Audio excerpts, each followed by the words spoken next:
Assalamualaikum warahmatullahi wabarakatuh. Salam sejahtera untuk kita semua. Bapak dan Ibu Guru, perkenalkan, saya Teteh Jafung, Provinsi Jawa Barat. Saya Akang Jafung, Provinsi Jawa Barat. Kami perwakilan dari Badan Kepegawaian Provinsi Jawa Barat yang akan membantu Bapak dan Ibu Guru dalam pengembangan karir pejabat fungsional di Provinsi Jawa Barat. Pada kesempatan ini, kami akan membantu Bapak Ibu Guru pejabat fungsional dalam mengembangkan karir profesional, khususnya dalam penyusunan karya tulis ilmiah bagi guru. Terburu-buru ingin makan ketupat, makannya di atas kasur busa. Semua guru dapat naik pangkat asal mau ada usaha. Bapak dan Ibu Guru, sudah naik pangkat belum nih? Sudah berapa lama belum naik pangkat? Sudah membuat PAK belum, Bapak Ibu Guru? Mudah-mudahan semua sudah ya. Oh iya, jangan lupa untuk Bapak Ibu Guru dengan pangkat terakhir 3C, sekarang harus mulai membuat karya tulis ya, untuk memenuhi unsur dalam pembuatan PAK-nya. Sulit atau tidak ya membuatnya? Jawabannya tentu tidak. Banyak Bapak dan Ibu Guru yang sudah membuktikannya loh, bahwa mereka mampu membuat karya tulis ilmiah berupa PTK. Bahkan karya tulisnya sudah dimuat di dalam jurnal. Luar biasa bukan? Jadi, semua guru bisa membuat PTK. Pada dasarnya, ada beragam karya tulis ilmiah dan juga penelitian yang dapat dilakukan oleh guru. Namun yang diutamakan dan disarankan adalah penelitian tindakan kelas. Bagaimana caranya? Nah, coba Bapak dan Ibu Guru perhatikan.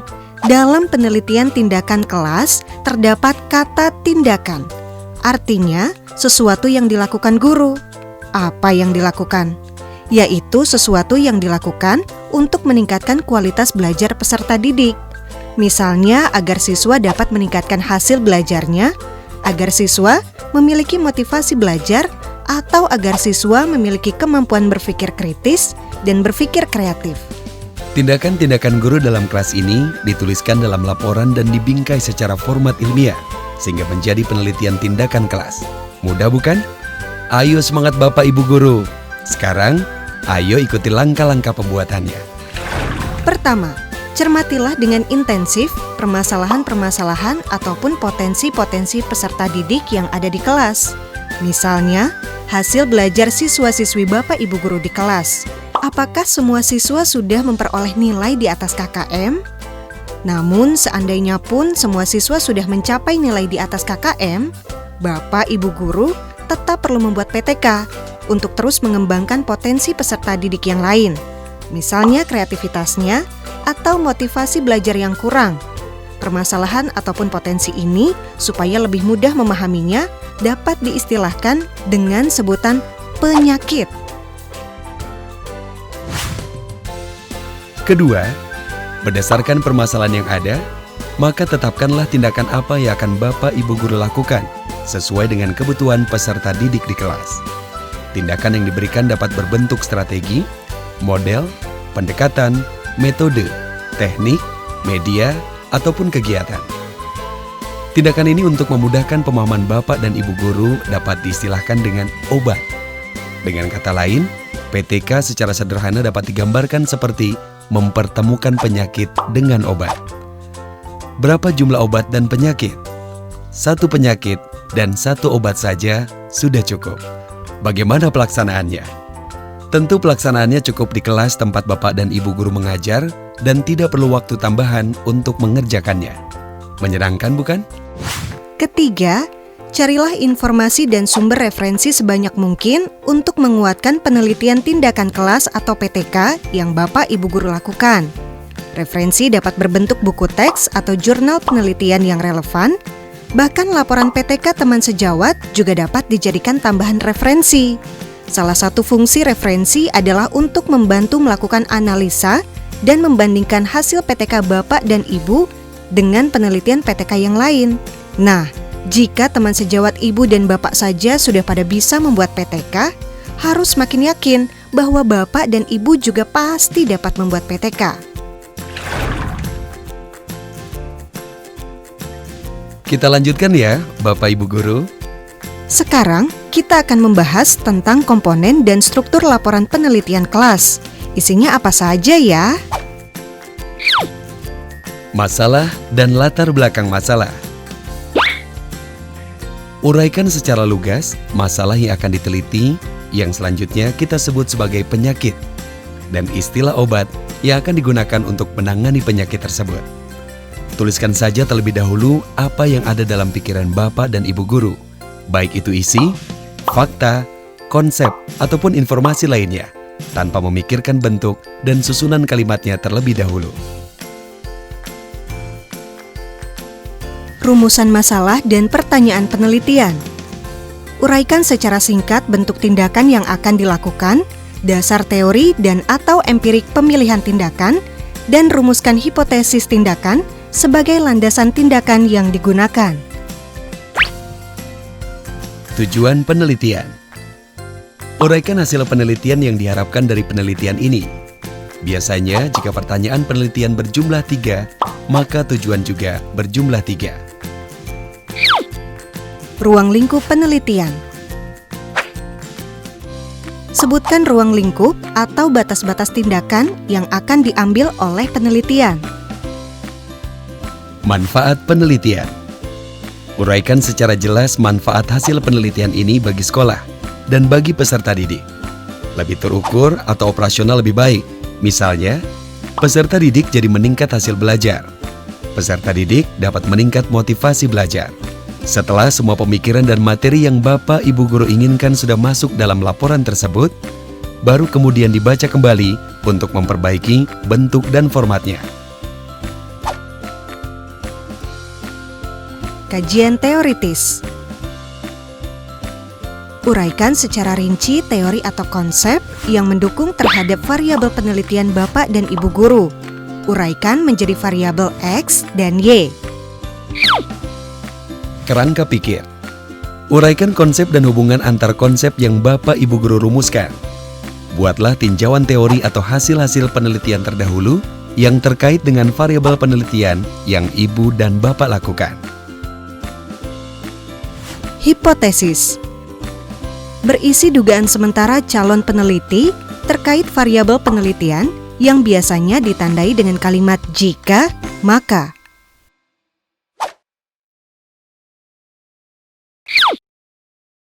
Setting penelitian.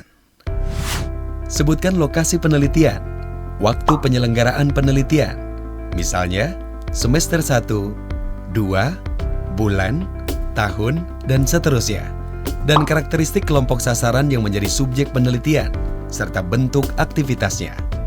Jangan lupa ya, Ibu dan Bapak Guru, semua PTK metode penelitiannya harus taat PTK juga, yaitu menggunakan siklus yang terdiri dari 1. Perencanaan, 2. Pelaksanaan, 3. Observasi, dan 4. Refleksi. Prosedur penelitian. 1. Gambaran umum penelitian. Uraikan gambaran umum penelitian yang dilakukan, termasuk jumlah dan prosedur penelitian yang dilakukan. 2. Rincian prosedur penelitian. Persiapan tindakan. Sebutkan persiapan apa saja yang dilakukan, seperti analisis diagnostik untuk menspesifikasi masalah dan rincian penyebab timbulnya masalah, pembuatan alat-alat berbasis TIK dalam rangka tindakan dan lain-lain yang terkait dengan pelaksanaan tindakan di kelas. Implementasi tindakan. Deskripsikan tindakan yang akan diambil, skenario kerja tindakan, dan prosedur tindakan yang digunakan peneliti. Pemantauan dan evaluasi. Uraikan prosedur pemantauan dan evaluasi tindakan, alat-alat pemantauan dan evaluasi yang digunakan, beserta kriteria keberhasilan tindakannya.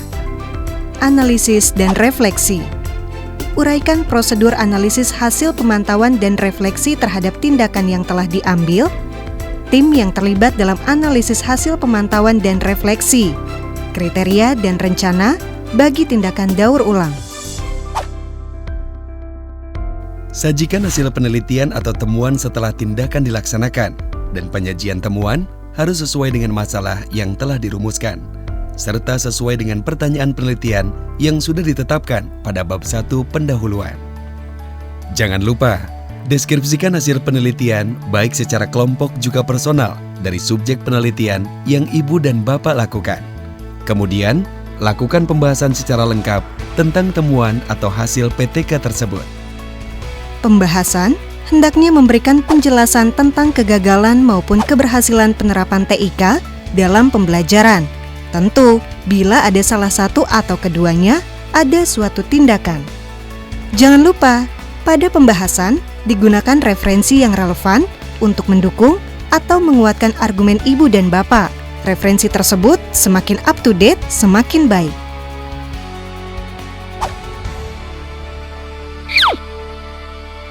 Kesimpulan. Simpulkan hasil penelitian yang diperoleh secara lengkap, sesuai dengan masalah yang diteliti, sesuaikan dengan pertanyaan penelitian yang telah ditetapkan pada bab 1 pendahuluan. Rekomendasi. Berisi upaya untuk memperbaiki atau mengembangkan atau tindak lanjut dari hasil penelitian yang sudah Ibu dan Bapak lakukan. Daftar pustaka lampiran-lampiran. Lampirkan model program atau materi pembelajaran berbasis TIK multimedia yang sekaligus memperlihatkan skenario tindakan, instrumen penelitian, serta data pendukung, misalnya hasil rekapitulasi data, foto, dan lainnya. Laporan PTK dibuat setelah penelitian selesai dilakukan dan setelah data diperoleh dari lapangan untuk kemudian dianalisis. Bagaimana, Bapak dan Ibu Guru? Membuat karya tulis tidaklah sesulit yang dibayangkan, bukan? Yang penting, Bapak dan Ibu Guru mau memulainya. Mulailah dari permasalahan yang paling Bapak Ibu Guru rasakan dan alami sehari-hari. Tidak ada permasalahan yang terlalu ringan atau terlalu berat untuk dijadikan bahan membuat penelitian tindakan kelas. Ayo, semangat!